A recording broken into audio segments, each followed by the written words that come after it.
Unable to publish stream one stream either due to network problem at server, the stream name being used is busy, or you are not authorized to publish to this server. Please check network connection to server. That's what I'm reading. That's what I'm reading. Could you see me? Right, it's back on again though. You don't see no live stream now. It's coming on now.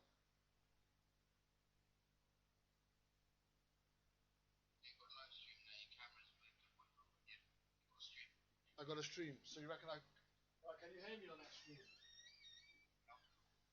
One, two, mine too. Can you hear me?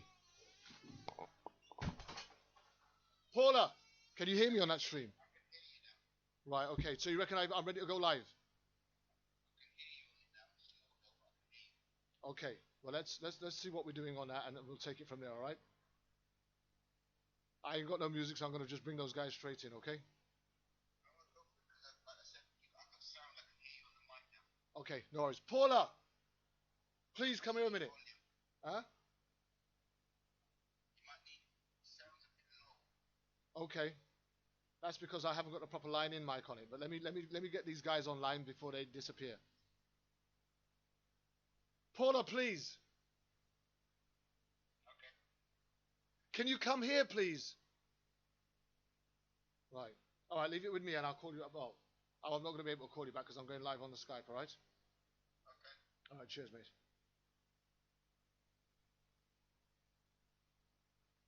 Right. I just need you to pull that door. I'm gonna try and go live now.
Bear with me 1 minute, guys.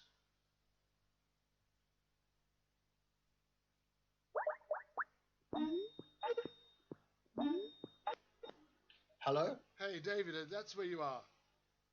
Hello, Kervin. I think the line was occupied. That's why you couldn't reach it. I was speaking with Adrienne. How are you doing in London? Not bad at all. Is Adrian still available? She is available. Try to ring her now. I had her Okay. hang up. Okay. Let's Uh, find uh, her. Try to ring her now. Okay. I'm just gonna try and include her into this. Oh, yeah. Oh, there. I see she appeared now. Hi, Adrian. Hi, Adrian. Adrienne? We're calling her in. I've had a massive technical difficulty here, David. Oh, sorry. And the computer that actually had the encoder on that links us to the internet has absolutely crashed. And Oh, sorry. I've been here trying to tie everything in and trying to get another line going. And I've only just managed to get it. That'd teach you.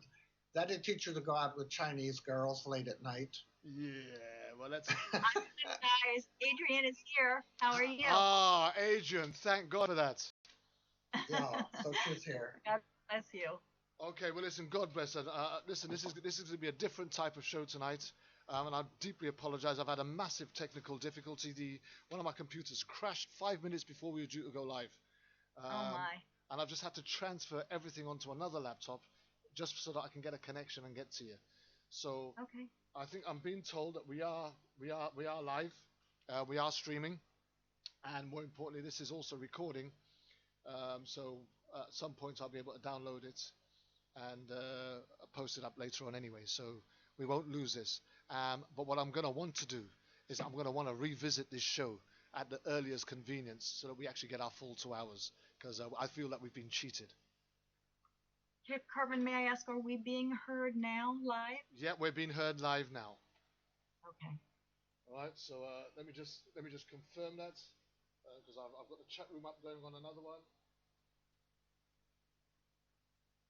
Um, what I don't want to do.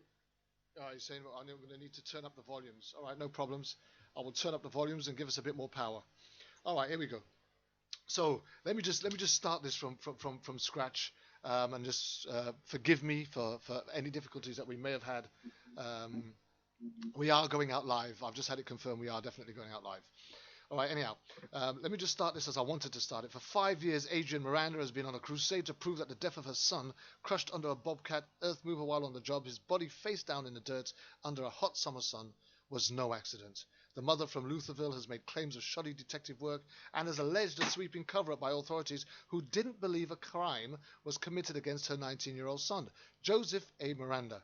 She has irritated and at times angered a cadre of police, prosecutors, and bureaucrats, and she has sent endless emails, insisted that meetings with officials be recorded, provided names of people she felt needed to be interviewed, taken the police and others to court, lobbied the news, media, and picketed a state's attorney. And tonight, she is with us right here live on Issues Today on World Jam Global Radio. Good evening, Adrian.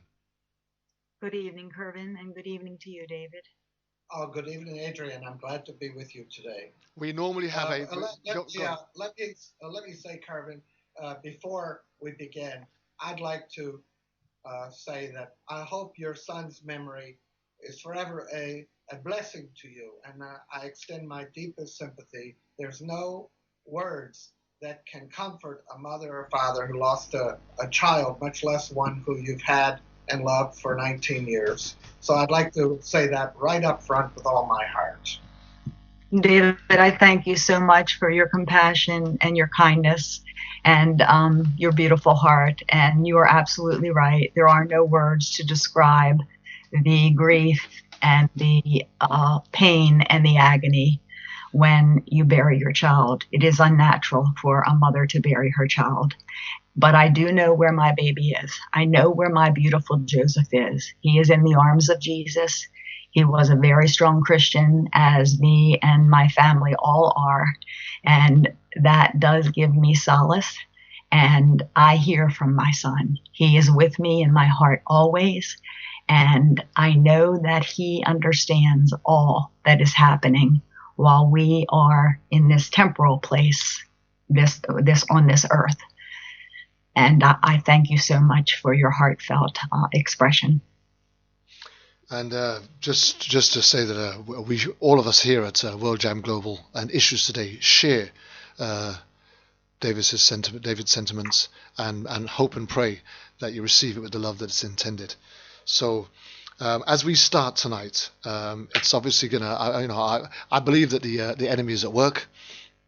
And we're not going to allow that to hinder what we are going to try and accomplish in this next hour and a half. And more importantly, I want to give you an opportunity, a platform, to share with our listeners and the audience worldwide the battle that you've had and why it's been a battle.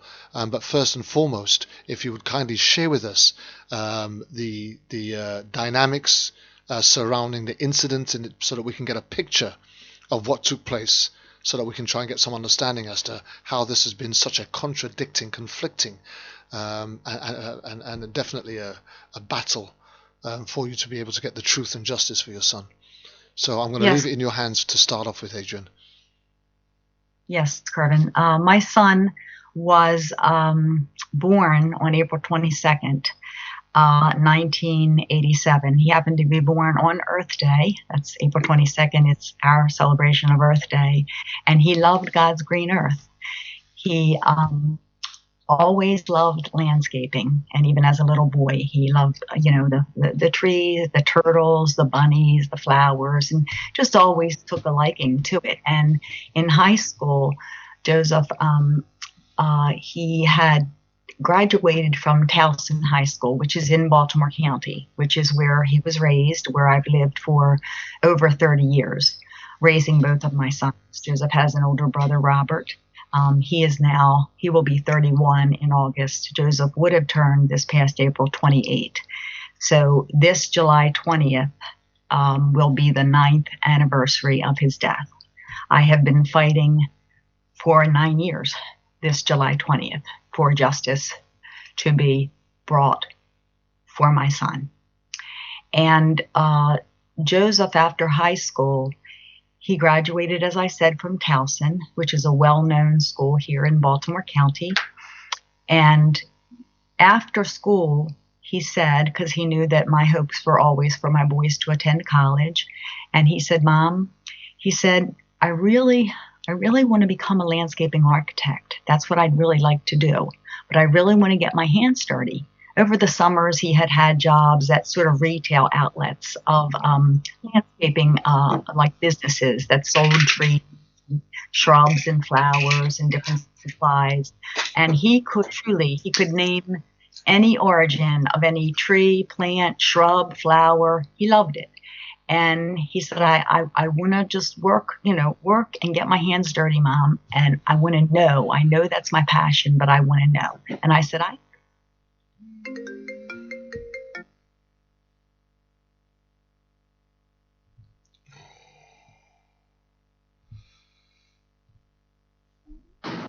what we call Ricerstown Road, which is sort of west of the central area, which I live, which is where I live. This company, Outside Unlimited, I thought was a mid-sized landscaping company. I'd seen their trucks around a lot, but I didn't think they were real large. I thought they were mid-sized, but I thought that's nice. Joseph went, and of course his resume was excellent. And Joseph was offered a job, went on the interview, and he could choose either working on the residential side or the commercial side. He chose to work on the commercial side because he felt that he would learn more on the commercial side, and of course wanted to become a landscaping architect. So he started working there. And within, I'd say 6 to 7 months, he had been promoted twice to a foreman because he was that skilled, that talented, that creative. And they saw that in Joseph. And he, on that Thursday morning, July 20th, 2006, he, of course, was living with me, and he got up awfully early because they start, he has to get work at 6 o'clock, with that type of industry. And he said, "Bye, Mom, I love you," like he always did. And he walked out the door, and I never laid eyes on my boy again. I never saw my baby again. And what had happened was, I got up. I'm sorry.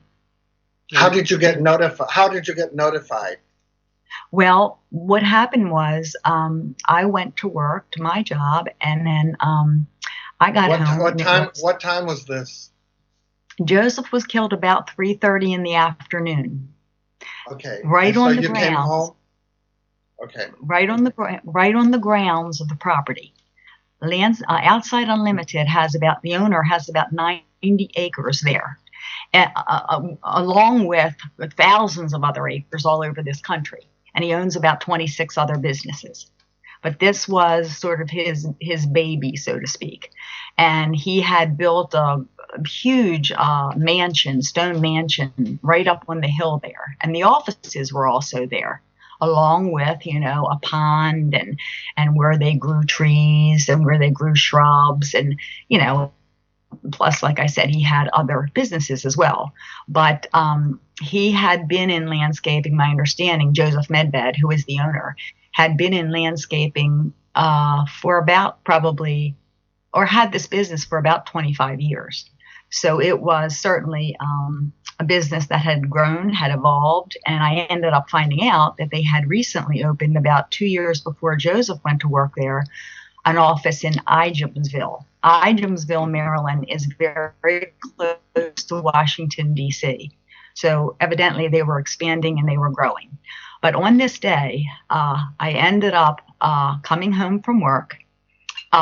Joseph, it was on a Thursday. Joseph would sometimes, he typically got home around like 4 or 5 o'clock. It's about maybe a 30-minute drive out there from where we live to this Outside Unlimited, to the offices there.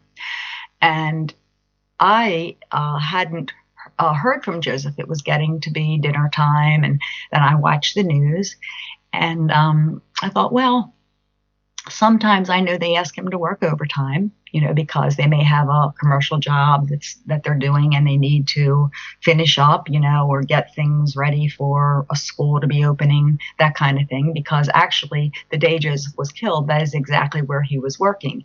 He was working at a school called the Windsor Mill Middle School, which happens to be the first STEM school in the nation. The acronym stands for Science, Technology, Engineering, and Math. And Outside Unlimited won the contract for that school. So they were finishing up, all the architecture and the planting of the trees and the flowers and everything for that school. Joseph came home that day. I ended up finding this out later, but he came back, to his workplace about 3:15, 3:20 in the afternoon. And his supervisor said to him, and he's now a foreman, "Joe, go get that bobcat up there." And a bobcat is an earth mover. Are you fellows familiar with a bobcat? I am. I've been a groundsman working on construction sites in the past, so I'm totally familiar with a. Okay. Wait, before you go on, tell us how you know about this conversation. Who told you this conversation? I mean, you weren't there, right? No, I was not there. I ended up getting police report. I had to exercise my Freedom of Information Act rights because they withheld police reports. I understand that, but I mean, so what you're telling us now is derived from police reports, interviews. From interviews, from police reports, yes. Okay, that's all. I just want to know where it came from. Okay, Go ahead. It's very interesting. Okay, so it was about getting to be about dinner time, and I had watched the news, and Joseph hadn't come in yet, and I just thought, well, he's probably working overtime or working, late today, whatever, and he'll be coming in any minute. And sometimes on a Thursday, after work, he'd maybe, go with some of his buddies and go play pool, what boys do, go shoot pool, whatever. So I thought, well, I'm going to take my shower, so I had taken my shower. And after I got out of the shower, I was drying my hair, and my phone rang, and it was about 11 o'clock at night. And it was my ex-husband, Joseph's dad. His name is Bob. And we had been divorced for several years. And I did have sole custody of both my boys and had raised them, and was also a working mom as well, but a very hands-on mom. And the phone rang, and like I say, it's about 11 o'clock at night, and I'm kind of wondering, where is Joseph? Did he go? Thinking to myself, because I looked in his room, he wasn't there. So I'm thinking, did he go out to shoot pool? Whatever. So my ex, his name is Bob. I pick up the phone. He says, "Adrienne," and he sounds like his voice is real rattled, kind of shaky. And I said, "Yeah." And I said, "Bob?" And he said, "Yeah." And I said, "What's wrong?" And he said, "Adrienne," he said, "our beautiful baby boy is gone."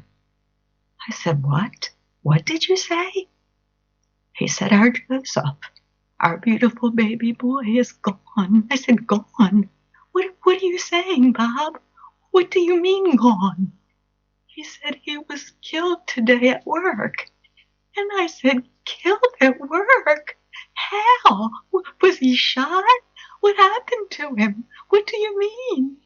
He said, I don't really know. The police just came and said that a industrial piece of equipment ran him over and killed him. And I just dropped the phone. I dropped the phone. I screamed. I actually wailed, was in shock, agony, couldn't believe what I was hearing, managed to crawl back to the phone after hanging up, dialed my mom. Mom, please come, Mom. And she was already crying and said, Adrian, I know, I'm on my way, sweetheart. And I grabbed Joseph's picture and just held it close to my heart. I was running through my house on my knees, praying to God, sweet Jesus, please help me, please hold me, please give me the strength. I don't know how to do this. I don't understand. Please help me, Father. And I called my sister. She said, I'm on my way. Adrian, I know I'm on my way. And I went to my foyer and looked out my front window. I was looking for headlights, just any headlights. I was scratching the window. Please, please. Somebody come, please, please. You know, Adrian.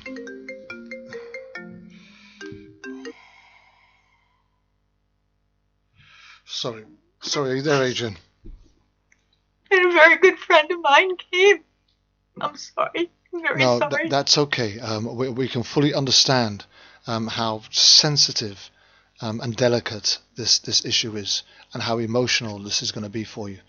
I'm very sorry. And we just pray that we give you the encouragement and the strength to get this story out there in the way that you want to. Yes, I do. I understand. I want to be clear. I do want to be clear. No, that's fine. That's fine. And we're going to go into those dynamics very shortly also. But you see, and then hear me a second, Adrian. So you see, because what we've now got is this thing that's come to you. You've now received the news that you've lost your son. Now, what I want to try and get to, what I want to try and find out, what our listeners are going to want to hear right now is what actually happened. What do they say happened? And then we're going to get to where the contesting came from, where the confliction came from. But you've now been called and you've been told that you've lost your son. Your son's died. He's at work. You send your children out to work. You expect them to come back in one piece. It's very very rare, but sometimes we do have accidents at work. Yeah, sorry about that. My phone keeps cutting out. But we do have accidents at work. But now they're going to somebody's going to be calling you and telling you that you've got an accident at work. Your son's been lost to an accident at work. So tell us, how did they say he had this accident that took his life? Well, okay. What had happened was that, like I said, was about 11 o'clock. So I ended up finding Joseph was actually killed more like 3:30. So here it is now, almost 8 hours later. And Joseph had in his personnel file all of my contacts, for emergency contacts, my work phone, my cell phone, my home phone, everything. But they didn't call. And they called his father because the police said they had to check the license or something on my son's Jeep to get any information. And their dad happened to be carrying his car insurance, so that's how, without going into the personnel records, they're right there in the office, like 2 steps away, right from the police. So that made no sense to me at all. And then I finally got a call about midnight from this Corporal David Kitzinger, who said, called, and I went and talked. My sister ran and my doctor got some medicine for me because I needed to be somehow calmed. And I asked him, I said, where's my son? Where's my son? And he said, Miss Miranda, he said, this is Corporal Kitzinger. And he said, I'm the lead investigator on your son's death. He said, and you can't see your son. I said, what do you mean I can't see my son? I want to go to my baby. Where's my baby? It's midnight. You're calling me at midnight, just telling me this now. And I said, where's my baby? I have to go hold my baby. And he said, you can't hold your son. Just remember your son the way he was. And I just started crying more and more. And then my friend Matt, who happens to be a Baltimore County police officer, he got on the phone and he said, who is this? Kitzinger, is that your name? And he said, why did you take so long to call Miss Miranda? Why did it take you over 8 hours to call her when her son lay dead at 3:30 in the afternoon on this property? And he said, well, he just said, I don't really know. I don't really know. He said, all I know is I've been assigned to the case. It is a criminal investigation, and we don't really know what happened. We don't really know what happened. He said, but she can't see her son, and you have to just settle her down. And then my sister got on the phone and she was asking questions too, and asking, my sister Lisa asking, you have to give us something. You have to tell us what happened. And I was thinking, like, how in the world could this have happened? A bobcat, it's 7,600 pounds of steel. It's heavy, but it is open in the front. There are cages at the side. It is open in the front. My son was 5'11". How could anybody drive and not see in the broad daylight and not see my son in front of them drive over? Adrian, let me. This is David. Let me ask you. When he said to you, "This is a criminal investigation," he said that to you on this initial phone call. I guess it's around midnight now. It's the first time you're hearing. Did that not ring a bell in your head? Like, what do you mean criminal? I thought it was an accident because your husband left you. Your husband, from what I understand, left you with the impression it was an accident. And now you're hearing for the first time that it's a criminal matter. Did you respond to that? Did anyone listening respond to that? Did your friend who's the policeman respond to that? Oh, yes. Yes. And I asked to get back on the phone and I said, well, because I believed I was saying, how could this happen? This isn't any accident. How could this happen? You're not telling me anything that's adding up. You're not telling me anything that's making any sense. And he just got back on the phone and said, you can't see your son. I said, where is my son? He said, he's at the morgue and you can't see him. Remember him the way he was. And he said, I will call you, once I get more information. Once I get more information, I will call you and I will keep you updated on what's happening. And he gave me his work phone, his cell phone. He tried to be consoling, but he said, I'm sort of new to everything. And I said, I just know I want to see my son. I just know I want to see my son. You can't. And so he said, and I said, well, you call me because I have questions. I have more questions. My questions need to be answered. So you please call me. And he said, well, I'm giving you all my numbers too, but I will be in touch. And he said goodbye. And so, did you ask him did you ask him what legal authority he had to deny you the right to see your son? No, he just basically was saying I couldn't see my son because what he wanted he didn't want you to see the body. So severely. My son's head, face, and neck were crushed so severely by the left rear wheel. My son was thrown into an oncoming reversing bobcat by Paul Godwin. We know who did it. We know how he did it. We know why he did it. And my son was already on his stomach on the ground, and the left rear wheel reversed over him, crushing his face, head, and neck. Okay, but you didn't know this at that time, right? No, I didn't know. You didn't know it. Okay, so now what's the next thing that happened? So you didn't go to the morgue, so you don't even know if it was really your son at this point. I mean, really, you're just hearing words. Exactly. And you need that closure. A mother, how you react to the body is your business, your risk. I don't see where that's up to the police. It's your son's body. You have a right to claim your child's body. I mean, they can't prevent you from eventually doing that. That's interesting, David, even that you're saying that, because they ended up finding out later that my son was actually at this funeral home called Elan Funeral Home. And Elan Funeral Home is like 2 blocks away from Outside Unlimited, where my son was killed. And it ended up the person who was called to do like the forensics at the scene, who there were a lot of forensics that could have been picked up. He actually did nothing. He did nothing. He actually owned Elon Funeral Home and was also a forensic person who worked for the state. See, the state police in Carroll County, my son was killed in Baltimore County, but as I said, there are 23 counties in Maryland, and there's a dividing line that separates each county. On the day my son was killed, because I got this in the timeline later, I had to exercise what's called my Freedom of Information Act rights to get all the reports, because they withheld them from me. They had 91 crime scene photographs. A criminal investigation was being conducted, and they sent to our chief medical examiner only one photo and a piece of paper saying it was an accident. When you've got a criminal investigation going and 91 photographs, that's what they send to the medical examiners. Now, right there, that's a red flag for me. That's a major red flag for me.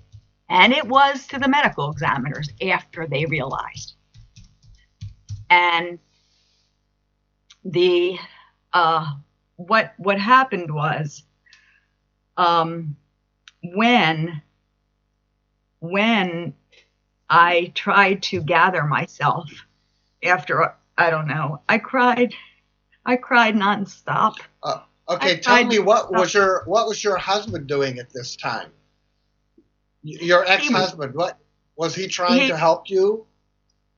He was really, both of us really suffered like post-traumatic stress disorder, and we just he was really he wanted justice, but he didn't really know what to do, like what to do to go about it. And you know, he had a company, a business with surveying camera surveillance and different things for residents and for hospitals, and putting in you know, the systems, the intercom systems and all. And he that was his kind of forte of his work. I had been in marketing all my life, worked for World Bank, Citibank, and at the time I was director of marketing and development for a nonprofit agency that provided services for children, youth, and adults with disabilities.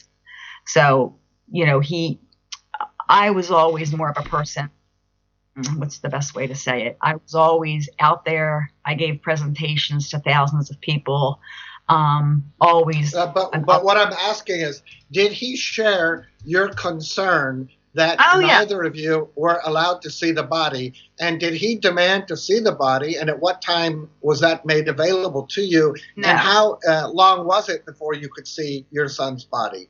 How long was it after the accident? You never saw your son? No. When my son was when I got the when I knew when I had. Wait. Was that your choice? I mean, because once the coffin is given to you for burial, I mean, who's to prevent you from opening it? Well, what happened was, if I may, okay. When I went to Ruck's Funeral Home right here in Towson the next day with my sister and her ex-husband Tim, they went with me, and I don't recall if Bob even went. I think he might have gone. And I knew I had to pick out the coffin that my baby would lay in. And I did. I mustered up the strength through God, the grace of God, to go and pick out the coffin and then pick out what he would be buried in. You know, a nice suit, his favorite tie. I don't know how mother does that, but you do. You do. Only again through the grace of God. And when we had the service at Ruck's, we used both rooms because it was so many people. You know, when a young person passes, they have so many friends. Joseph had friends everywhere, from state to state to state to state. He loved everybody. He had a hug for everybody. He was beautiful inside and out. and it was packed, just packed with people. And I remember that first night, we had a picture of Joseph, and his brother managed to put together a beautiful montage that I have on a CD of all of Joseph's favorite songs and pictures of him since he was a baby up until the tender age of 19. And they, Rux let us play that, and people were able to sit and view it and to see his beautiful picture. But the casket, of course, closed. And then that was the first visitation, like 3 to 5, and then there was another one, 7 to 9. And we happened to, when everyone left, my friend Matt, who is a Baltimore County police officer, he was there with me and my mom and my sister and my brother. And I said to Matt, Matt, will you do me a favor? I said, will you go over there and ask the kind gentleman? I said, I don't even know if that's my baby in that box. I don't even know if that's my Joseph. I said, would you go ask the gentleman to please open it and let you see that it's our Joseph? He said, of course I will. So I watched him walk over to the man, and I saw the kind man in the suit. I saw him nod yes. So then we walked over, further, beyond sort of a petition, where we really couldn't see, but I was able to see from a distance that the man did open the casket, and I had a picture and a letter that I wrote to Joseph that I asked Matt to put in Joseph's pocket, his blazer pocket next to his heart. And he said that he would. And his dad asked if he would put a cross that he wore. So he took his cross off and wanted it to go with Joseph also. So I didn't see my son, but I saw Matt lean down and kiss Joseph and do the things that I had asked them. And then, they closed the casket back, and Matt just came over, with, sort of tear-filled eyes, and said, Adrian, it's Joseph. It's definitely Joseph. I'm certain it is Joseph. So that's how I knew that was my son. And I'm glad that I thought to do that, because if I didn't, I still really wouldn't know where's my baby. You know what I'm saying? Adrian, I can just hear how painful this is for you, and you're talking about somebody whom you loved, and we can clearly hear the love and the loss that you feel. You knew your son a certain way. There's things that you know about him that some people will never know. So how do we get from a young man who lives with a loving family, who's known by a loving family, to somebody who goes to work and is disliked by someone so much that it brings about his death? Because let me just put it in this way, in this context. In any shape or form where there's an accident, if it's two cars colliding on a main road or a motorway, or somebody being run over by a car on a zebra crossing, or even on a walk by, if there's an incident that takes place anywhere, there's an investigation, and we fully understand where the unlawful killing and police brutality and all these other things are taking place, where people are trying to cover their backs and sweep things under the carpet. But when we're talking about an incident that takes place in a workplace, who was to gain from the truth not coming out from this?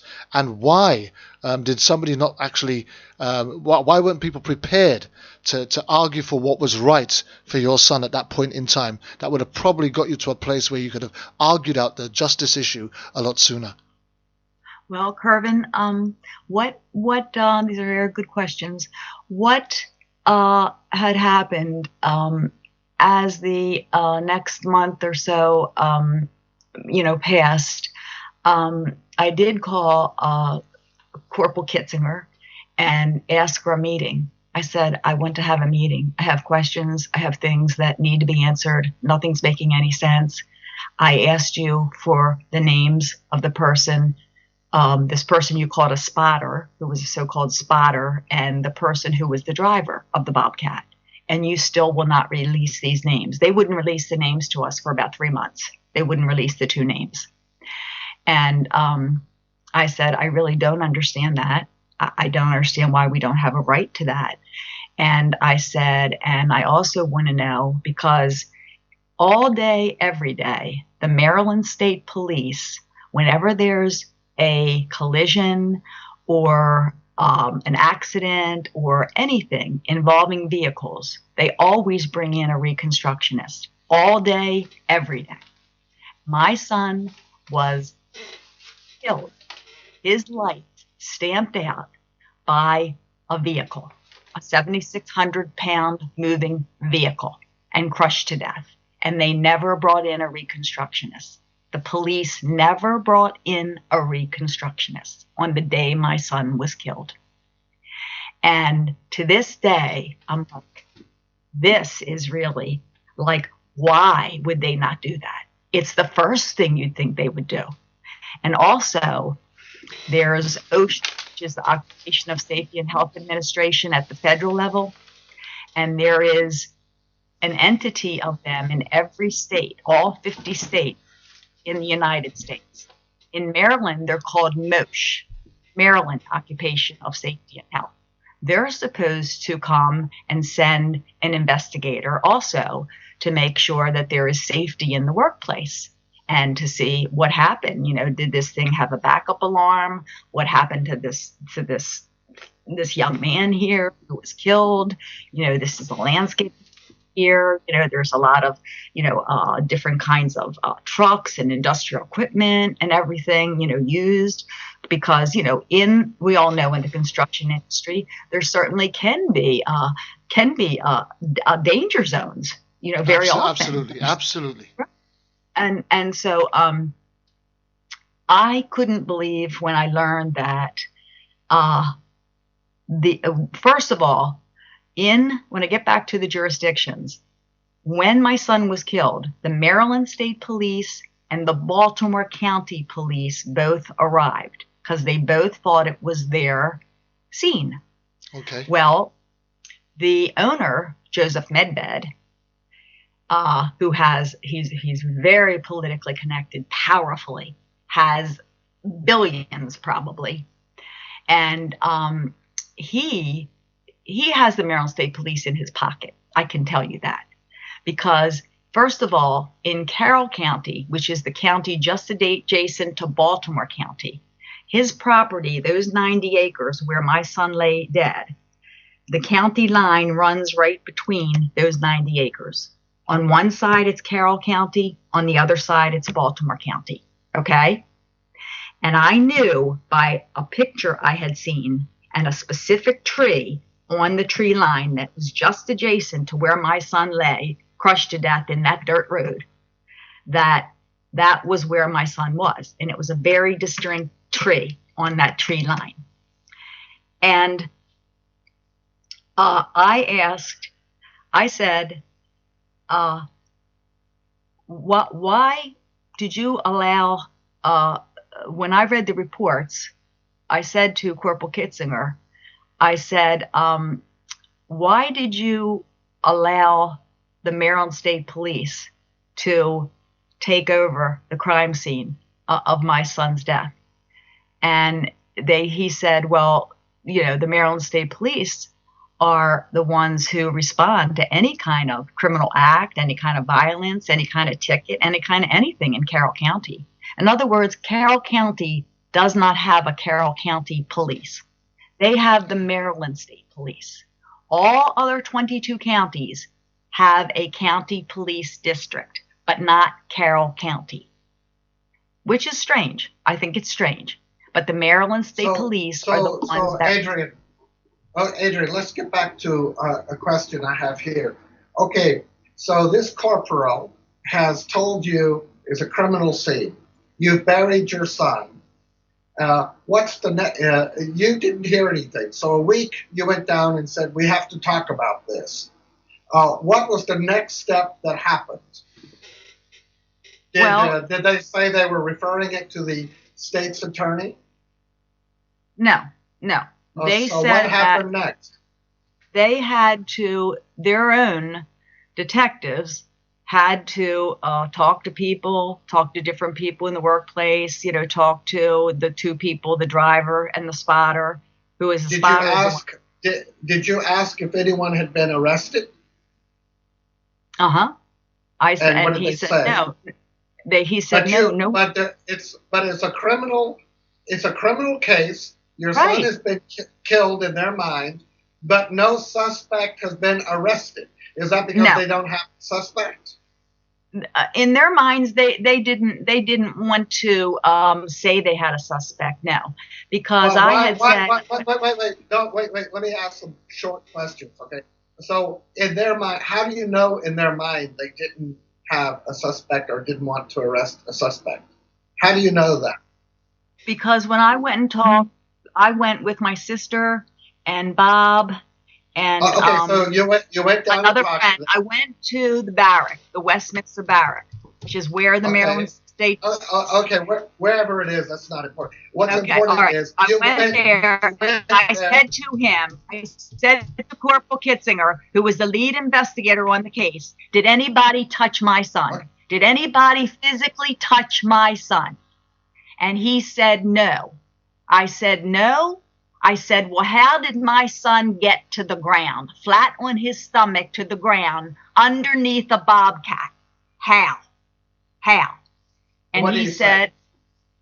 he said, well, he said, we still don't really know, but I can tell you, no one touched your son because I asked. I said, well, ask again, because Okay, at this point, let me ask you.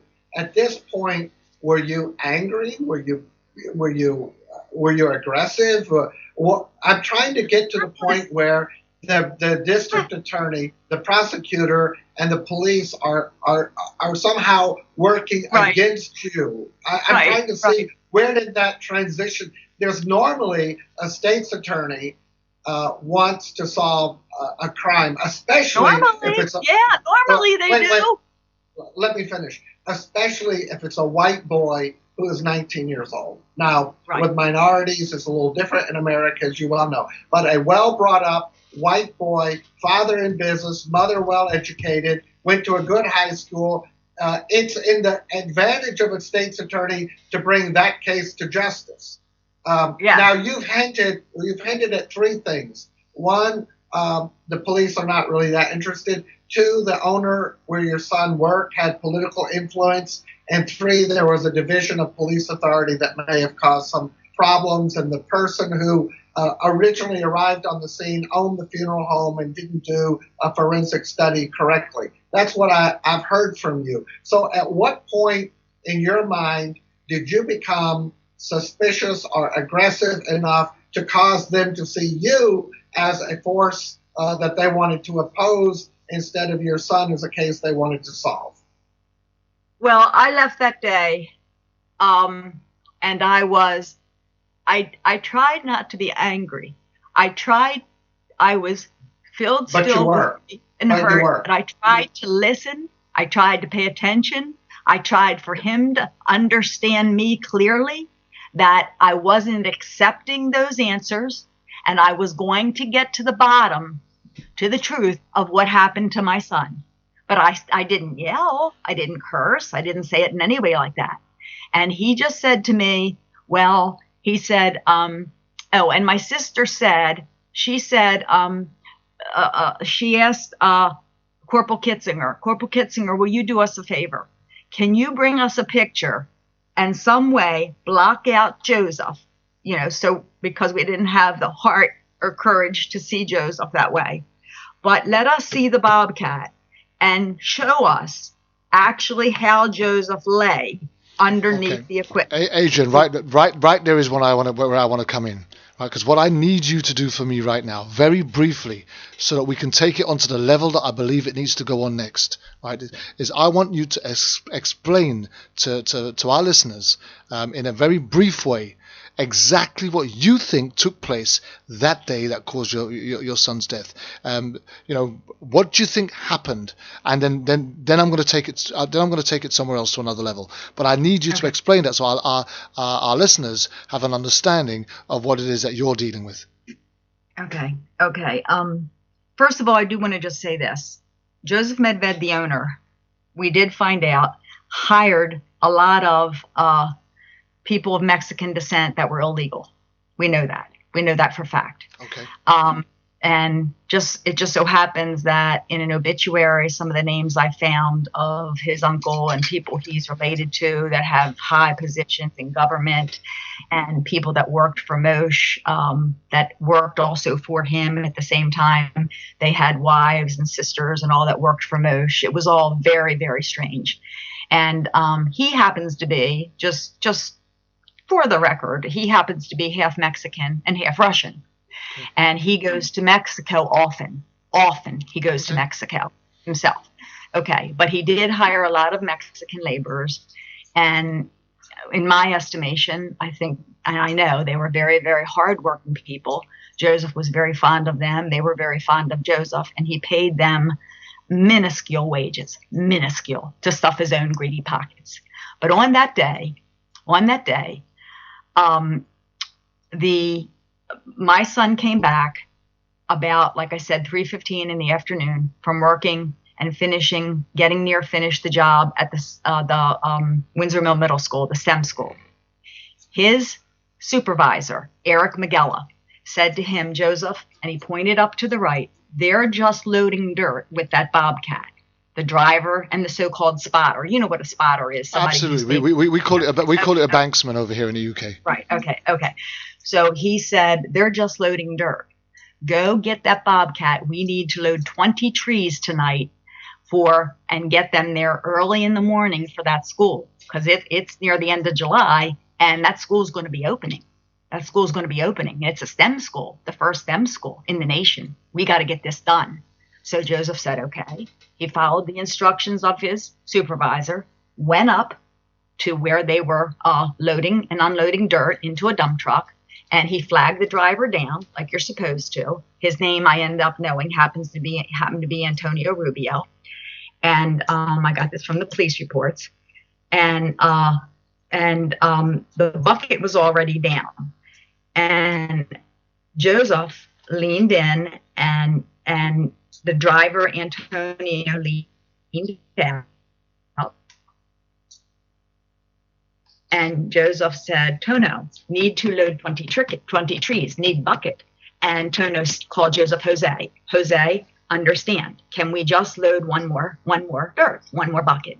And he says, Jose agreed, said sure. And I saw Jose walk past the left side of the cage to the area where Paul Godwin was standing, the spotter. Okay. So now, and remember, this was a repeated motion. They had been going forward, lifting, putting dirt in the bucket, turning and backing up, and then turning and then dumping it into a dump truck, then backing up and going again. A regular routine seen on a construction site. Right, repeated motion. They had already loaded about 8 before Joe got there. About 8 buckets. Okay. But they knew the repeated motion. Yeah. The spotter certainly knew the repeated motion. And everybody else working everybody else working on the site would have been aware of the repeated motions also. Yeah, but there weren't. A lot of the trucks were still out. What I mean by that, Adrian, is most people that work on a site would be aware of the sequential things that take place. Yes. So that they can cover their own backs.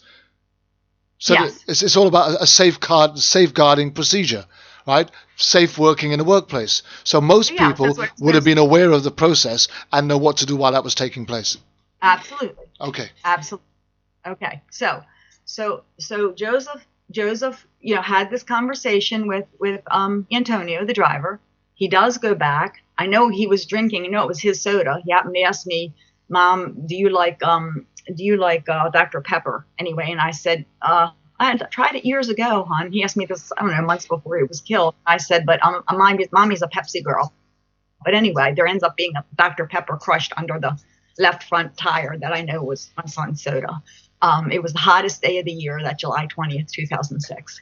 So my son, he was just standing there waiting. And Antonio Rubio, the driver, says, he waited just, maybe a minute after Joe, walked to the back to the area where Paul Godwin was standing to wait his turn to use the Bobcat. And he was a foreman. These two are laborers. But Joseph wasn't somebody like, oh, I'm going to throw my weight around. He never had that kind of attitude. He was following directions of a supervisor. So the driver says he then began to back up the Bobcat about 4 feet, like to back it up to sort of straighten it. And then he was going to proceed forward to pick up the next bucket of dirt. Okay. So he's backed up about 4 feet on a slight angle. So he's straightening the Bobcat to go forward.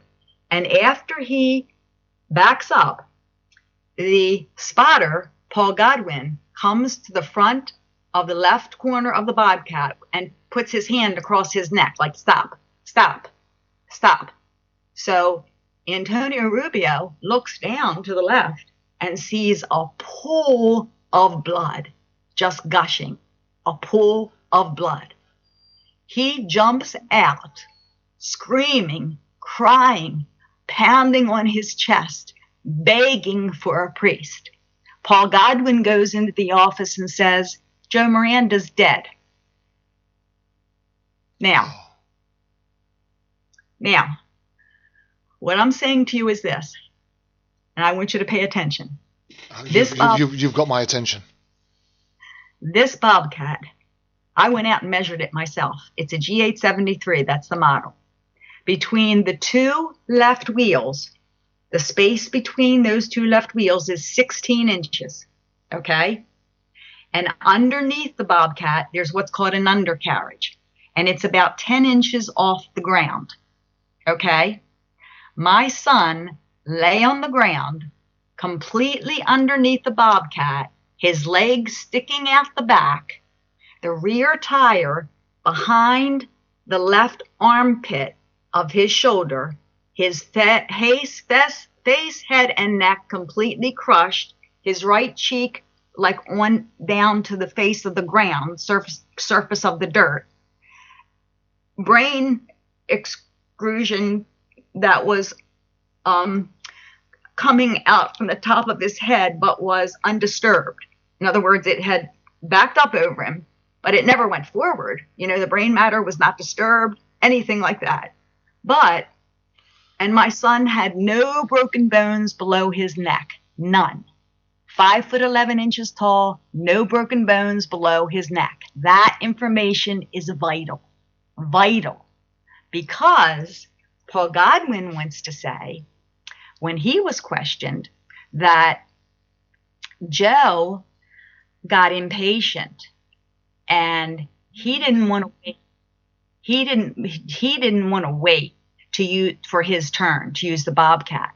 So while the Bobcat was going forward, even though there are only backup tread marks, Joseph jumped on top of the large left wheel tire at like a 12 o'clock position, if you're going to give it a 12 o'clock position, and slipped and fell through the 16-inch space and 10-inch space and fell through underneath as the Bobcat went forward, and he got crushed.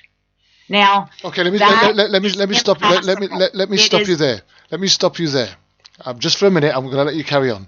You see, because because Ken Godwin, at the moment your son Joseph did that, it would have been his responsibility to stop the vehicle as a spotter there and then.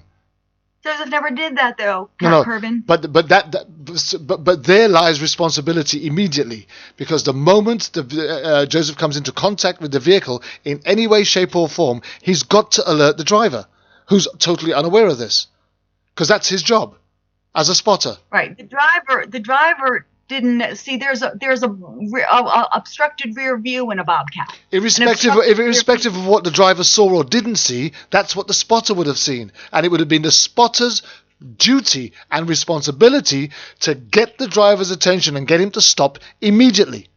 He wasn't even really a spotter. At the funeral home, the moron, the Joe Medved, actually said, well, he wasn't really a spotter. And he actually handed my ex-husband and I, which I couldn't believe, cards from the motion inspector named Brian Timberlake. And he says on the very evening of when my son's being laid out in his casket, his closed casket, oh, it was just an accident. And all of our employees have their green cards. We were like stunned. My sister, my brother, and I, we all looked at each other and thought, what the heck is wrong with this man? Like, I'm in grief, I'm in agony. He's talking about green cards, and nobody's even mentioning that. And he's telling us already it's an accident on the second day. It was sick. They were just trying to cover up. See what I'm saying? Okay. For a minute, let's run with it was an accident, right? Let's run with it for an accident. We're going back. We're going to spin this around a couple of times. Are you still there with us, David? Yes, I'm here. Okay, let's just say it was an accident, right? If it was an accident and nobody was worried and everybody was happy that it was an accident, then at that point, right, when you first come into contact with the employers, for example, why wasn't the information that took place, what actually took place, readily made available to you? Why wouldn't they just give you that information? Because they didn't call it an accident. They still said it's a crime scene investigation. And even though they said it was a crime scene investigation, that's the last thing they did was act like it was a crime scene investigation. So who do you think pushed him? I know Paul Godwin pushed him. Okay. In our civil deposition, I had to get a civil attorney. I couldn't find an attorney anywhere in the state of Maryland because none of them wanted to go against the Maryland State Police. They didn't want to be a thorn in anybody's side and all that. And sometimes Maryland State Police they need for their court cases or whatever. So anyway, I find this one good attorney. Through the grace of God, I prayed for just one good attorney, and this one good attorney appeared. It's a long story. It's in my book, but the story, he appeared and said, Adrian, I'm going to help you. I've heard about your case, and I'm going to help you. And we had a civil deposition, and Paul Godwin was called in, and the owner was called in, and Paul Godwin, he was, I guess, 19 at the time, or 20. He was the same age as Joseph, 19 years old, same age as Joseph. We believe he had hate, jealousy, and envy against Joseph because he was still a laborer. Joseph was a foreman. Joseph would have hardly known him except maybe to say good morning because he did good morning to anybody. He worked on a different side than he did. Do you understand what I'm saying? But what I'm trying to get at is that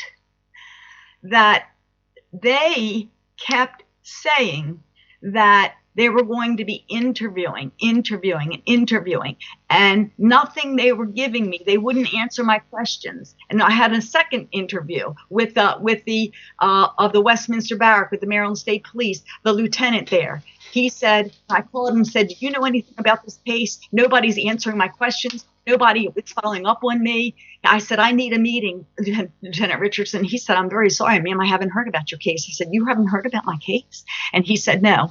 And it was all over the news. It was all over the news, everything. So I go in. At first, it wasn't all over the news. Then it was when I started calling the media. But anyway, so he had a meeting with all of us. It was about 18 people there. And I asked if we could record it. Can this be recorded? And he said, yes, it can be recorded. So I have that on tape, which thank God I have that on tape. I have a lot of things on tape that are able to be recorded. But what happened is that at the civil deposition, Paul Godwin, who killed my son, had no remorse, laughed throughout his deposition, kept blaming Joe. And there was, in the one police report, there was pushing. It talked about pushing, that he got irritated and there was pushing, that Paul Godwin got irritated and there was pushing. So my attorney says, Mr. Godwin, can you tell me about the pushing on Joe? The pushing. What is this? And he says, there wasn't any pushing. There wasn't any pushing. He was real cocky, real like arrogant. And he said, and he shows him. He says, Mr. Godwin, what do you mean? He said, it's right here. Do you see it? Here it is, right here in the police report. Pushing. He says, oh, the police got it wrong. They just got it wrong. He said, it wasn't pushing. I gave Joe the 1-2. The 1-2. And he puts his arms up like the 1-2. And we're all like sitting there, and he says, oh, you're showing me that of like a boxing motion? The 1-2? He says, yeah, like that of a boxing motion. And he said, well, what did Joseph do when you gave him the 1-2? He said, nothing. And I'm thinking to myself, nothing. Yeah, he went down on the ground is what he did. Exactly. My son. Right. Can I just ask one question here while we're in that point? You're talking about all these illegal people the man was employing, and the fact that there was a lot of Mexicans, Hispanics, etc. Was Paul Godwin American or Hispanic? American. Okay, so we just wanted to make wealthy that. Family. We just want to make that differentiation so that our listeners are fully understanding the dynamics that we're talking about here. Yeah. His father, his stepfather is a doctor. Actually, I think he received his training in London, I believe. Okay. But anyway, Robert Shaw he's Dr. Robert Shaw, and his mother is the second husband to his mother. Her name is Rosemary Shaw. And 2 months to the date after Joseph was killed, July 20th, September 20th, he signed a contract and bought a $250,000 house, 19 years old, on a labor's income, 5 minutes from Outside Unlimited. Paul Godwin did. Okay. Well, let's go back to this question of, okay, so you've got a civil deposition here. That's obviously because you felt the state's attorney was not going to bring it to a grand jury. He would not. But the coroner, okay, I get it. But the coroner, from what I gather from news reports, determined that the death of your son was a homicide. Now, yes. Before we say it's a murder, there are various kinds of homicide. I mean, you have any death of a human is homicide. Homicide just means the death of a human. So it was a homicide. By assault. Okay, homicide by assault. Okay, the coroner determined that. Yes, it's in the death certificate. Okay, well, that's his best medical judgment. Ultimately, it's up to a jury in our system, or a judge, if it's a judge, a court, determines the cause of death and who's responsible for the death. Although the coroner's report is most often used by a state's attorney to get a grand jury to bring charges. To bring charges doesn't mean you're guilty. It simply means there's enough evidence here to justify us bringing someone to court. So it seems to me, okay, let me finish, but because a lot of our listeners don't understand the process. So it seems to me at this point, you have a body. The body is your son. But in terms of law, it could be anyone. So it's a body. It's a dead body. The cause of death was a machine and pushing and assault, according to the coroner, who is the medical expert. Now, it seems to me, on that basis alone, there is sufficient evidence, along with the witness report that you've cited, saying that Paul Godwin was involved in this, to bring it to a grand jury. A lot of static here. To bring it to a grand jury. Now, on what basis did and be very brief here because I have a follow-up question, on what basis, state very clearly, did the state's attorney choose not to bring it to a grand jury for review? Are you there? He went against the medical examiners.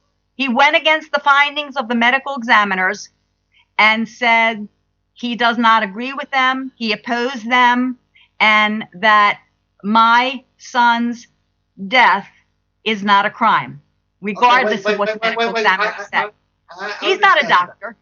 I understand that. I understand that. I want to ask very clearly, on what basis did he disagree with the medical report finding? On what answer? Well, my first question would be, wait a minute. This says this is a homicide. It was caused by an assault. On what basis do you disagree with this? He says that my son jumped up on a tire, fell between a 16 by 10 and a half space. Yeah, but you see, here's the thing, Adrian. That's what was proposed at the beginning. Now, you've got a pathologist, you've got a coroner who's now contradicting that and saying something else happened. So what David is... Hang on a minute. Hang on a minute, Adrian. Adrian, hang on a minute. What David is trying to get from you is, that was the original case that was put forward. You've now got a pathologist who's now contesting that and saying it didn't happen that way. This is the way that it happened. And now you've got a judge saying, in fact, no, I disagree with you. I'm still going to go back to the original version. Now, what David is trying to get from you, what basis, what ground did the judge have for disagreeing with the pathologist or the new coroner's report? What was his explanation? It's not a judge. It's a state's attorney. Okay. State's attorneys have what's called autonomy we and know, immunity, what was and his you can't touch them. Yeah, okay. He would have had to have given a reason. His explanation is, first of all, I even asked him at one time, would you please talk to Dr. Fowler? Would you please talk to the medical examiner? No, I don't talk to medical examiners. That's not what I do. He's a state's attorney. He doesn't talk to medical examiners. I thought they were supposed to. Okay, he doesn't. Adrian. Listen, please. The chief medical examiner said to me, Adrian, there is something wrong here. This is unprecedented that a state's attorney goes against our science, our physics, our forensics, our evidence, our proof. Your son was murdered. He was killed, whether it's manslaughter, whether it's first degree, second degree murder, whether it's reckless endangerment. Your son's death is a homicide by assault. Something is wrong here. Something is wrong here with this state's attorney. It is unprecedented. Adrian, I'm sorry. Forgive me. I'm sorry. Forgive me. I know this is emotional. But we're trying to find out things, and if you keep overriding us, we can't ask you the question. So let me ask you, based on are you there, Kervin? I'm still here, mate. I'm here, David. Okay, so here's what I'm reading. I'm reading something from a report in the newspaper by Peter Herman of the Baltimore Sun, October 15th, 2011. And what it says is, Paul Christopher Godwin, who was watching Antonio Rubio maneuver a bobcat loading dirt from a pile into a dump truck. Joe Miranda, that's your son, wanted to use the earth mover. Godwin, then a 19-year-old from Sparks, Maryland, told him no. Rubio, now that's the Hispanic, Rubio had just begun loading and they wanted to finish their task. Okay, so that contradicts what you said earlier, that they had done eight loads already and they had one more to do. Wait, let me finish. Let me finish, please. Otherwise, I'll have to get off, okay? Because I can't debate you about this. I'm only reading it.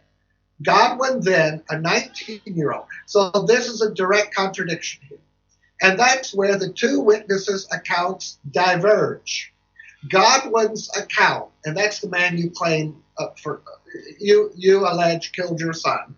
Godwin's account shifts, okay, so that's in your favor, I think, shifts during a series of police interviews and does not match the version given by Rubio, a 48-year-old from Mexico who knew little English and spoke with detectives through an interpreter. Now, let me finish before you jump in.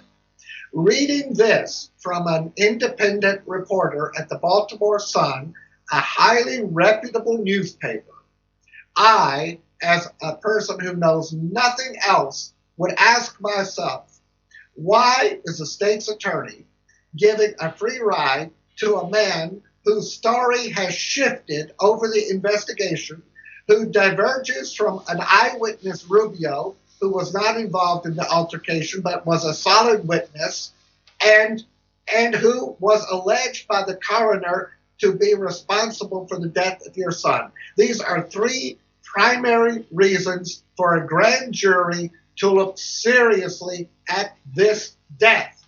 And that is the issue here.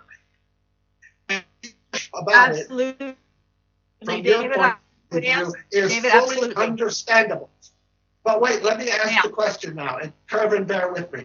Why is it not possible for you to go to the Attorney General, or, for example, in some states, if a state's attorney refuses to call a grand jury, a private citizen can call a grand jury.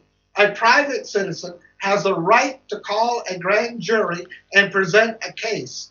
Now, I know it's very rarely done, but have you looked into this? Have you gone to a judge? Have you gone to wait to the Attorney General? And have you gone to your congressman or senator from Maryland to bring it before your congressional representation? So there are four questions. Okay. Yes. And tell me very briefly the response to each of those questions. So have you tried to call a grand jury on your own? I haven't on my own, but the case okay, was... wait, let me finish. I didn't know I could. Okay, well, look into that. Second, have you gone to the Attorney General of the state of Maryland? And what did he say? What did he say? At the time, Doug Gansler was our Attorney General. They said they took the case from Scott Schellenberger, and I met with Dan Barnett, the chief prosecutor for Doug Gansler's office. He met with me for 4 hours, he and his 5 colleagues. And I talked with them, explained everything to them, the same as I'm explaining it to you, all the facts, took the death certificate, everything.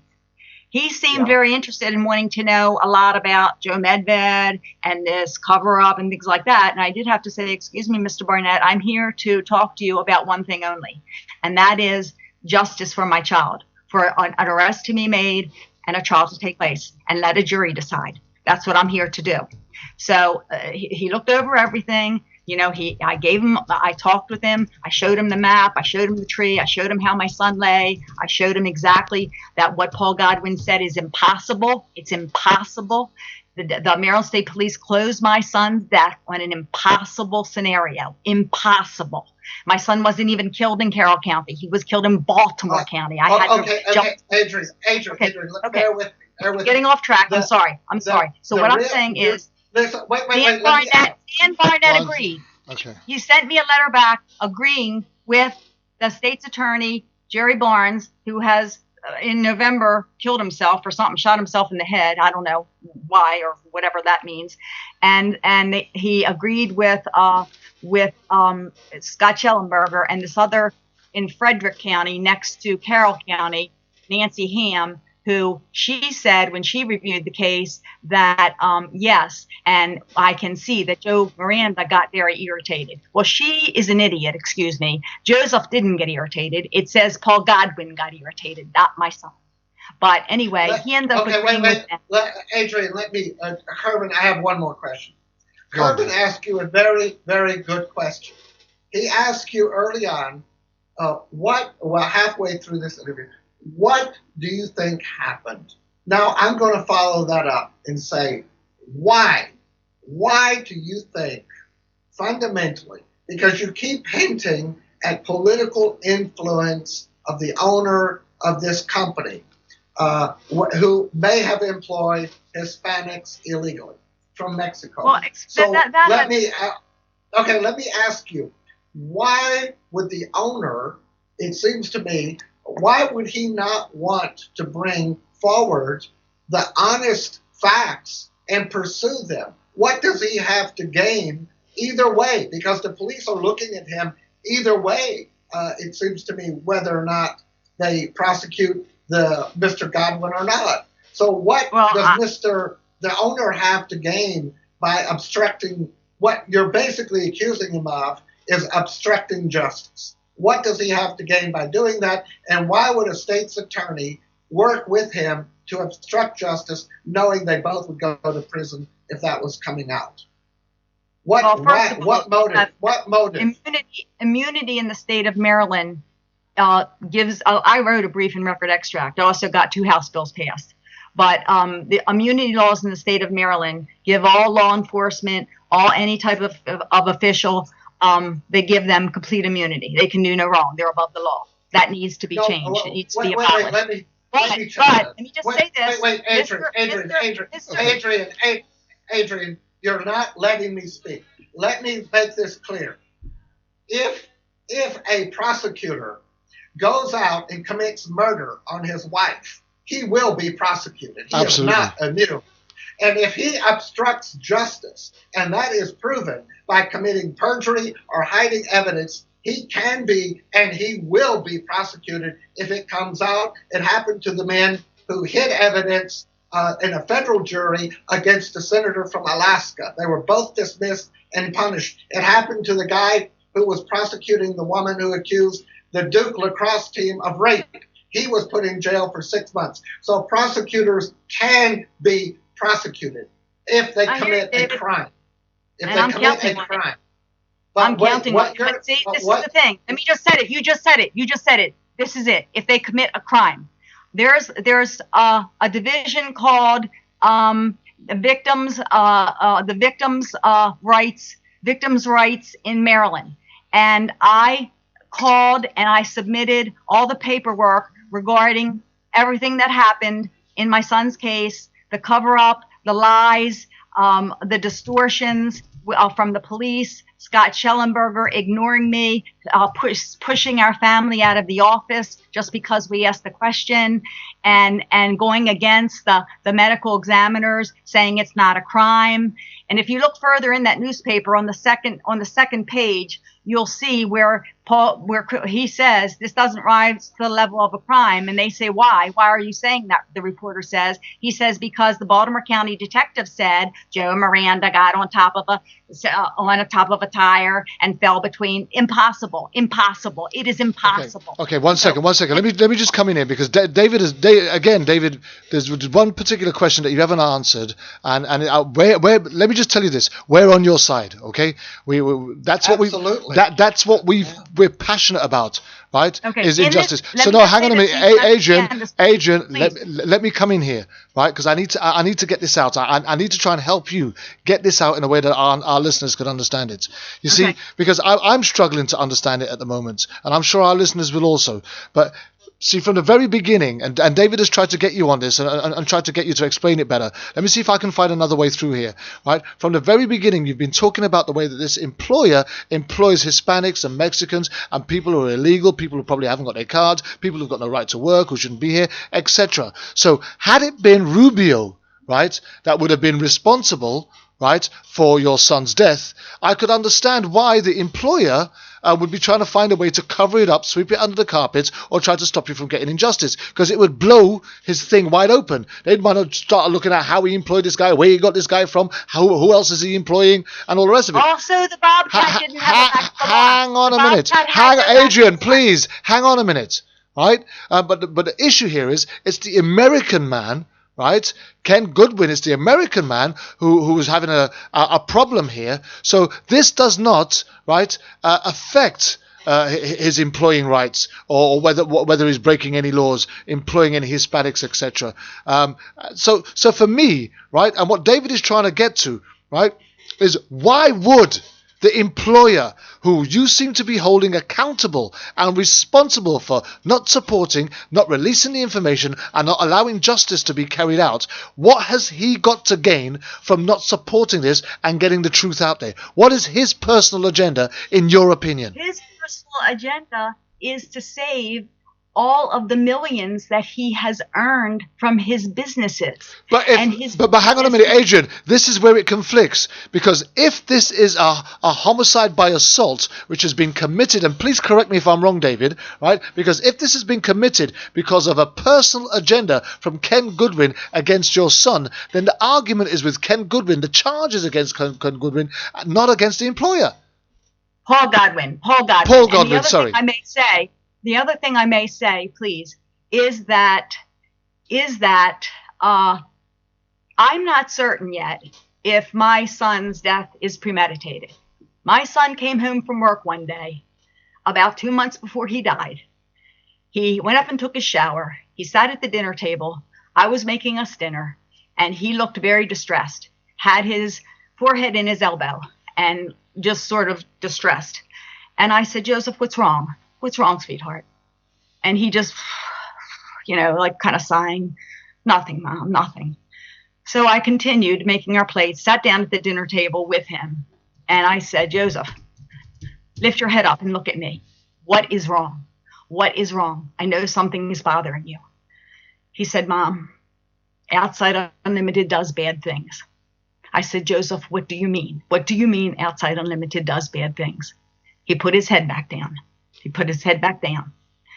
And I got up from the table and I said, Joseph, you need to talk to me. You need to tell Mommy what you're talking about. And I knew when to stop pressing, Joseph, when to not keep pressing. And I then went up and got the portable phone, handed it to him and said, Joseph, if Outside Unlimited does bad things and you can't tell Mommy anything about it, you need to call and resign. Resign right now. Resign from there, Joseph, now. Did he ever tell you what those bad things were? He did not. He didn't have time to. So he was killed 6 weeks later. He was killed. Okay. So you never got to know what those bad things were?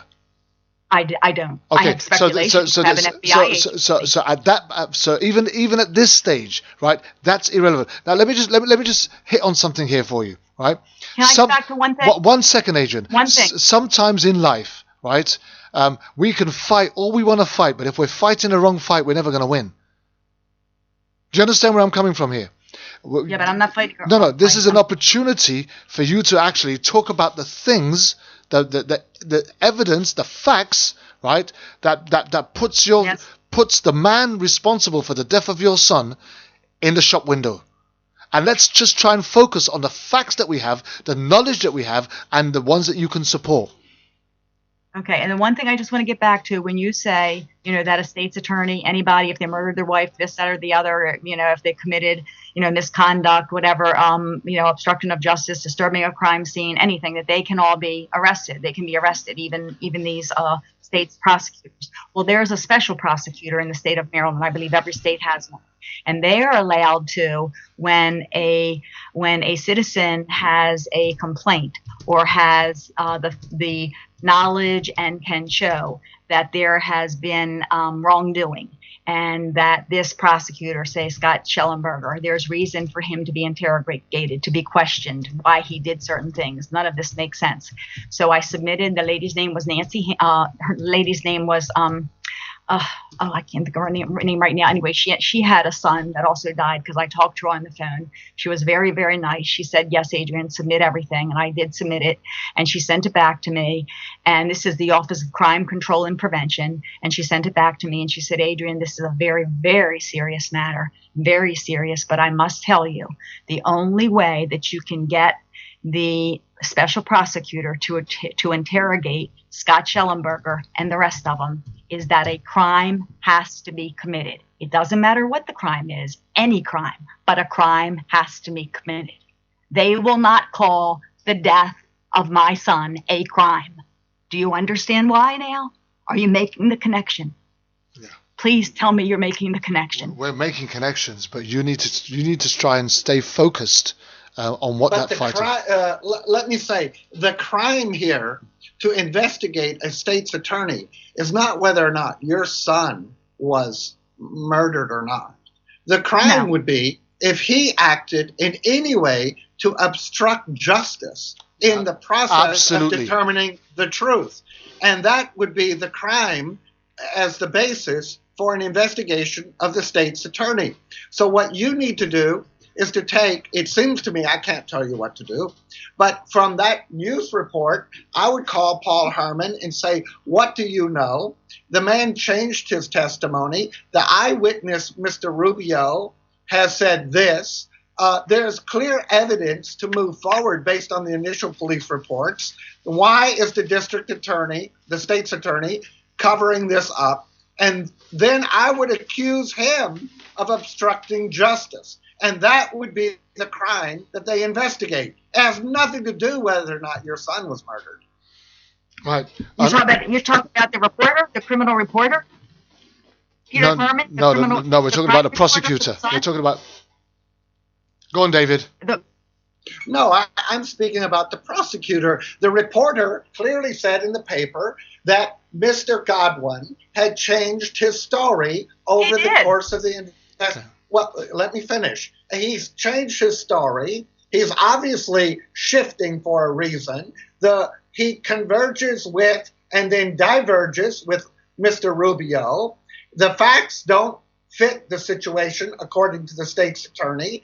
He's covering it up, according to you. That would be a crime, and that's what would be investigated. And Mr. Herman only reported it. Why would you investigate him? You would investigate the district attorney.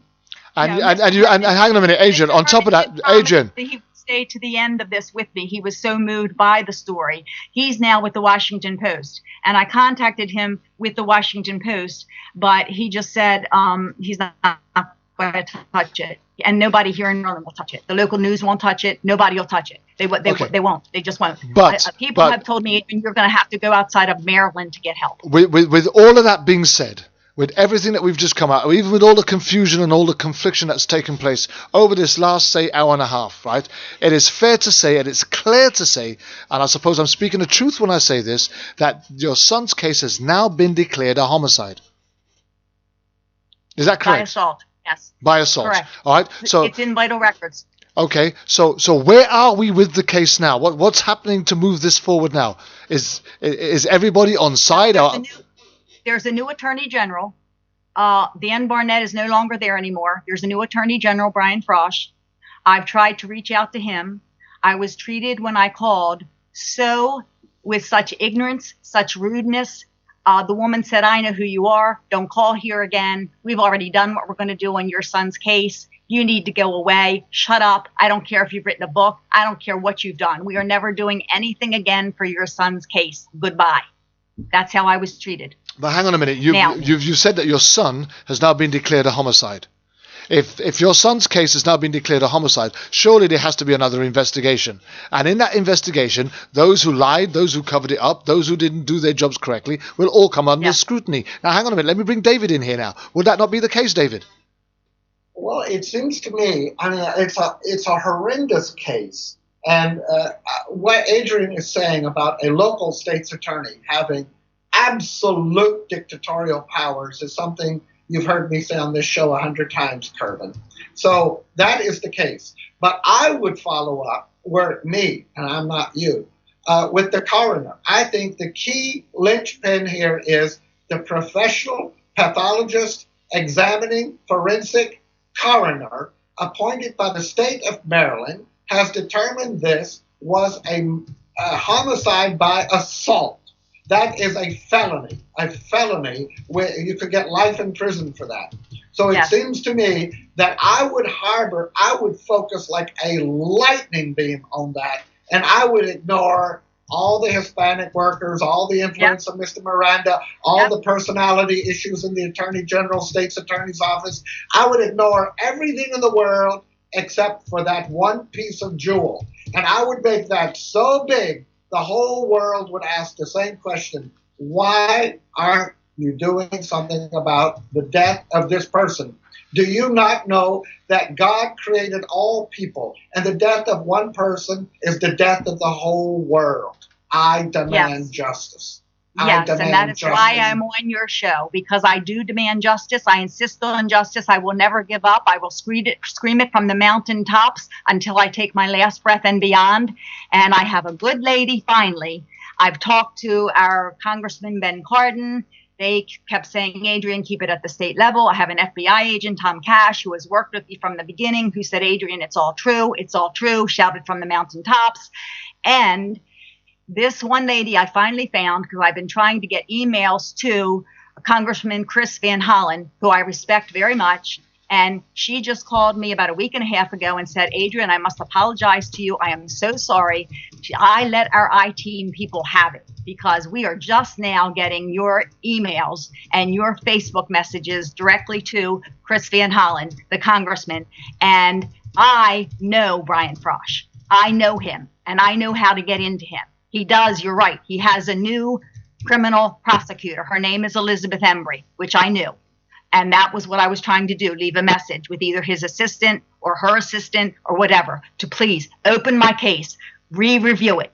All of the documents, everything is there. You need to re-review my case, look at everything, all the science, all the facts, all the physics, all the evidence that prove my son's case is a homicide by assault confirmed by the medical examiners, and get a trial scheduled in a court of law and let a jury decide and let all the facts be presented. That's what has to happen. That is what has to happen now. I have been waiting almost 9 years.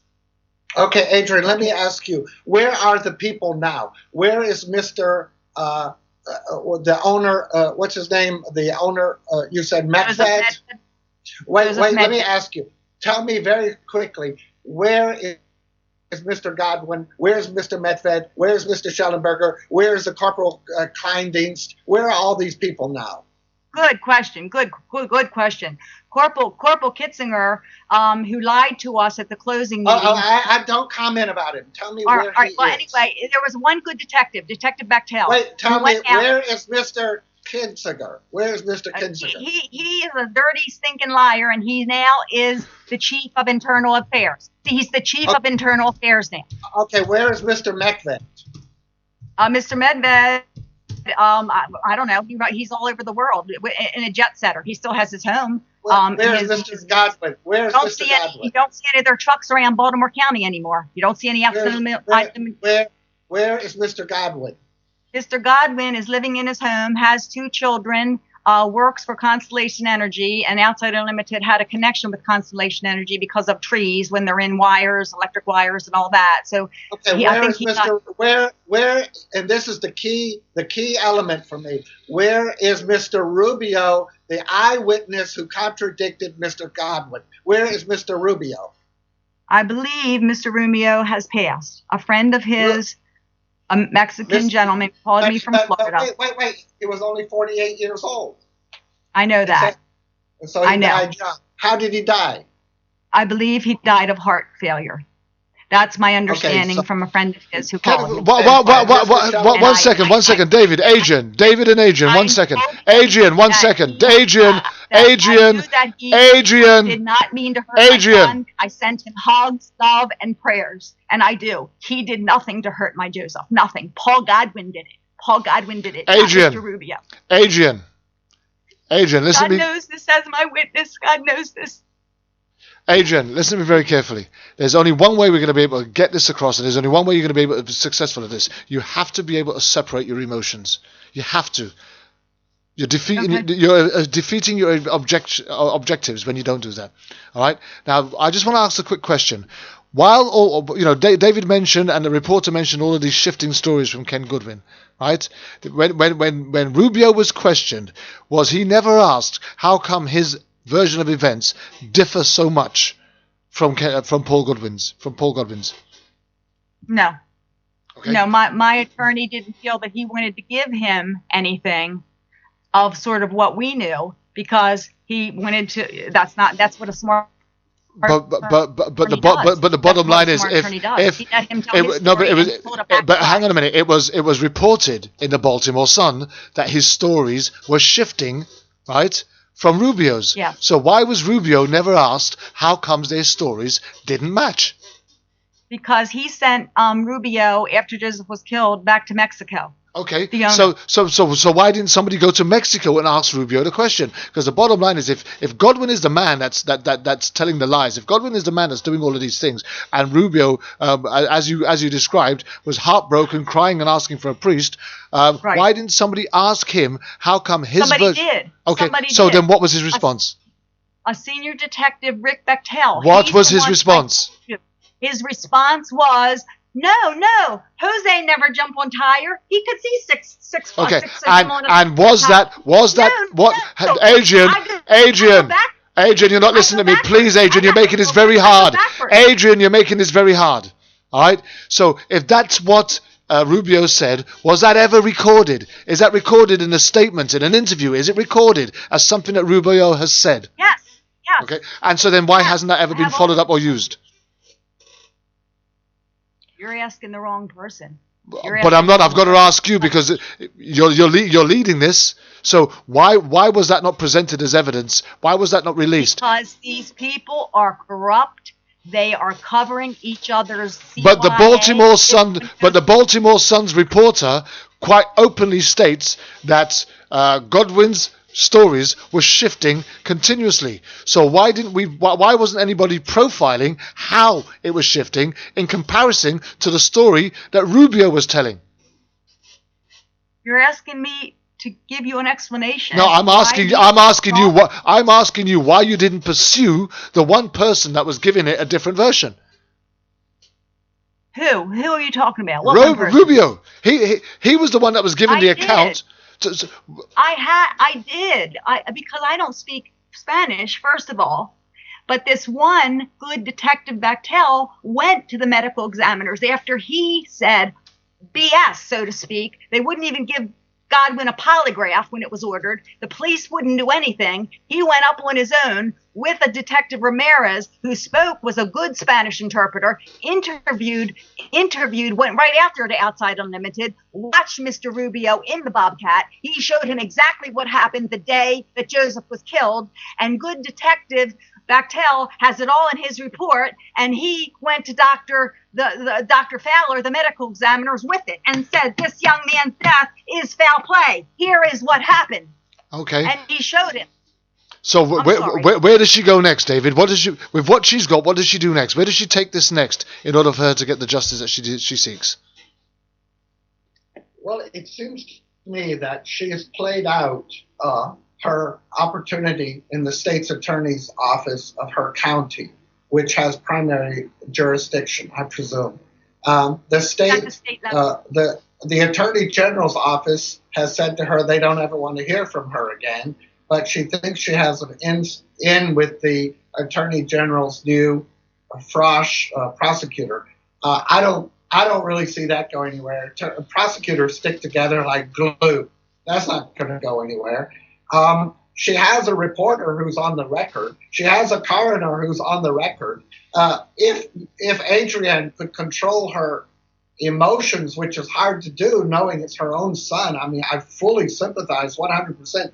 But Adrienne, you have to kind of look at Pearl Harbor. The Japanese attacked us, but we didn't sit down and start screaming and yelling. We started building ships and armies and navies to go over there and get retribution. And what you have to do is enlist the help of your family and your husband. You have to put on a coat of armor. You've got to take the coroner's report, the shifting witness testimony, the Rubio testimony, the Godwin testimony, the reporter's statements, and you've got to take all that together as a firm piece of evidence and go to your congressman in Washington, sit down, and very calmly, with an attorney at your side, present it to him and say, I would like to speak to the Justice Committee in the House of Representatives or the Senate about this unresolved case as an example of a homicide on a young man in our country where the prosecutorial power has ignored the death and has used his sovereign immunity to rule as police, judge, jury, and executioner. That's what I would do. And I would make it a big item in the press. I would quit talking to lawyers and offices and police and antagonizing people who don't want to hear from you. All you're doing is rubbing salt in a wound, and they're going to get more defensive. Yeah, absolutely. I would focus on the cure and not the symptom, if you follow me. I wouldn't run around saying I've got poison ivy. I would start applying medicine to get rid of the poison ivy. Absolutely. Spot on there, David. Spot on. How do you feel about that, Adrienne? David, I haven't spoken to any police. I haven't talked about any police. I haven't talked to any reporters. They basically have told me they can't do anything unless an arrest is made. That's what they've told me. So I don't bother with them. I did try CNN in the very beginning, listened to me for hours in the morning, and were right with me. Liesl Sylvester, different people. What's his name? I think Warren Lewis was his name. And also another gentleman with I think MSNBC, and they knew. They knew what I was saying was true. They knew about this person, this Mr. Medved, this Michael Barton. They knew about all of it. They also, on their website, just to let you know a little bit about who these people are, they had a picture, a JPEG. They have pictures, of the beautiful gardens and different things that they do to show and advertise their work. And they had a picture when I noticed one day about, 2 years after Joseph was killed, I happened to be looking at their website, and there was a picture. I guess they said it was a sculpture, and it was a young man, about 19, had a beautiful face, looked just like it could be Joseph, and it was half a face. The left side of the face was gone. And my family was like, Adrian, these people are sick. They're demented. They're sick. Evil is at work. And I am overcoming that. I go nowhere where there is darkness. I am in the light. I am not antagonizing anyone. I am trying to do what God has chosen for me. I knew he wanted me to write the book, The Scent of My Son, In God We Trust, on Amazon. It is all true. It is compelling. The Attorney General, Dan Barnett, who was the prosecutor, did seal about 125 of my very crucial documents. And I don't know where they are today. And it's a very, very long story. But they are not their property. They are my property.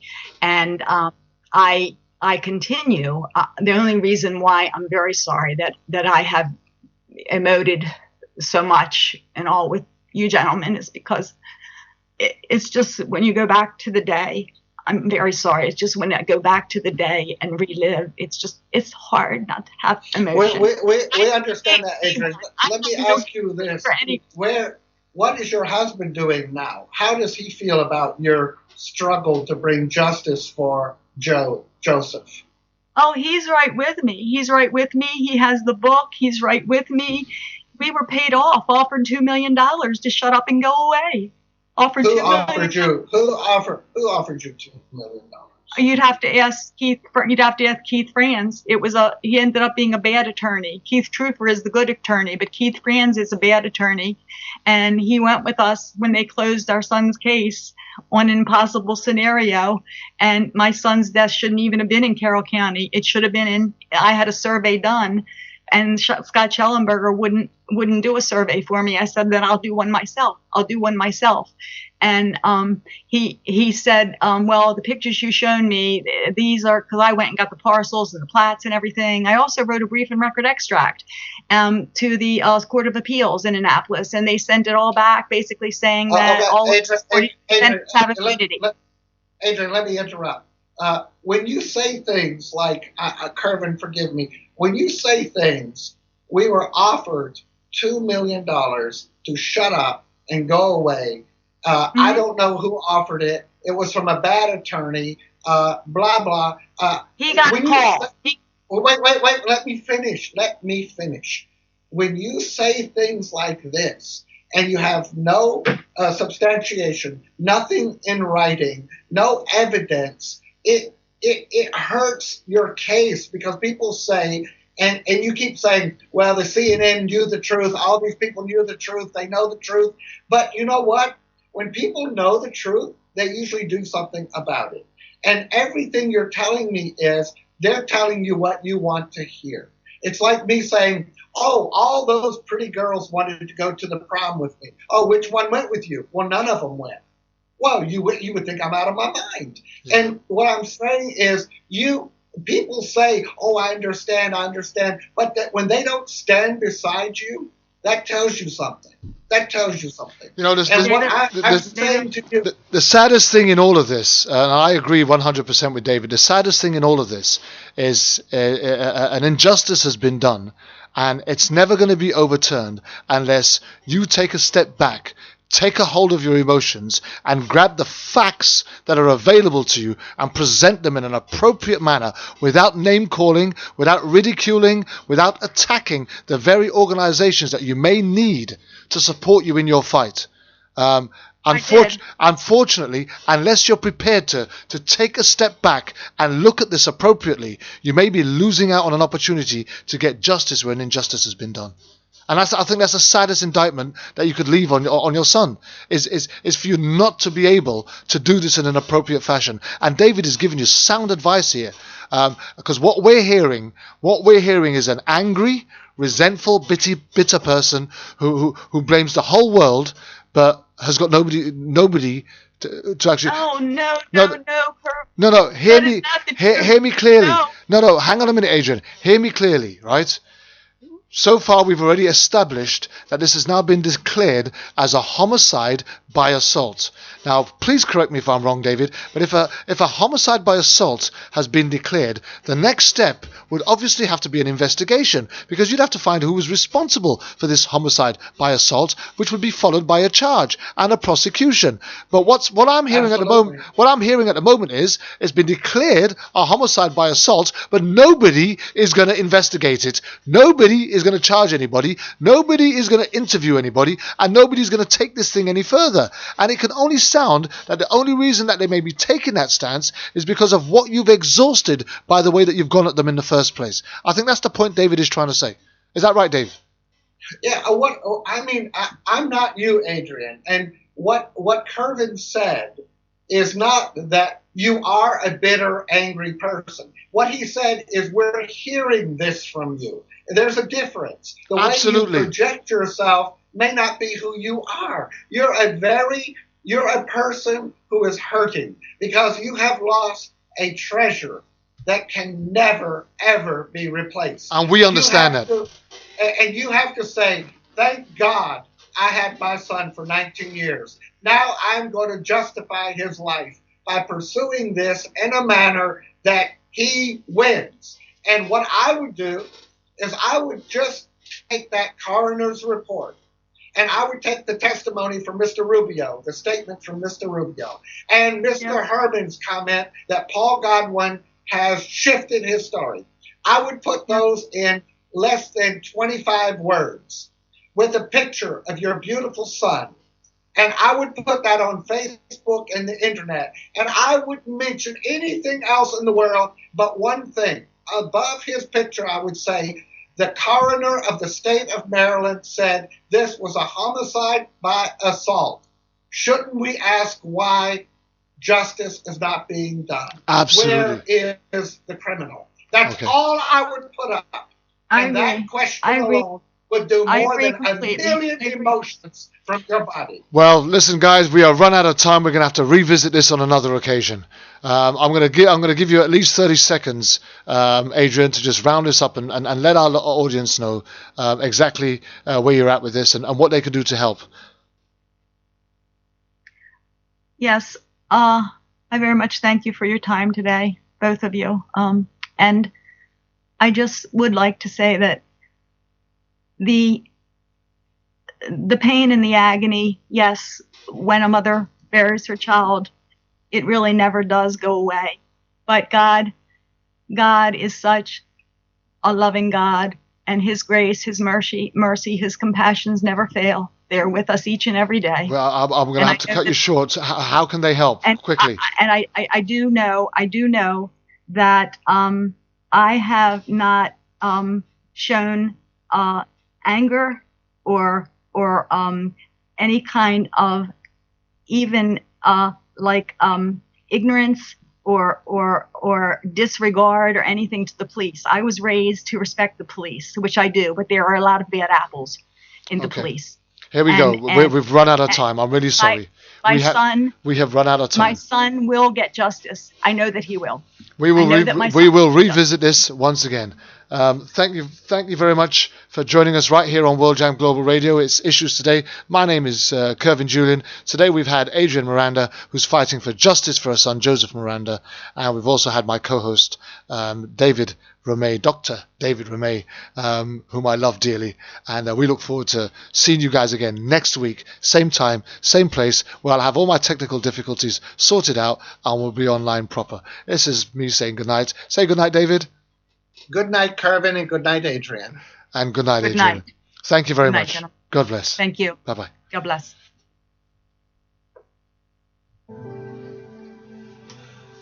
Away, away from the noise, the long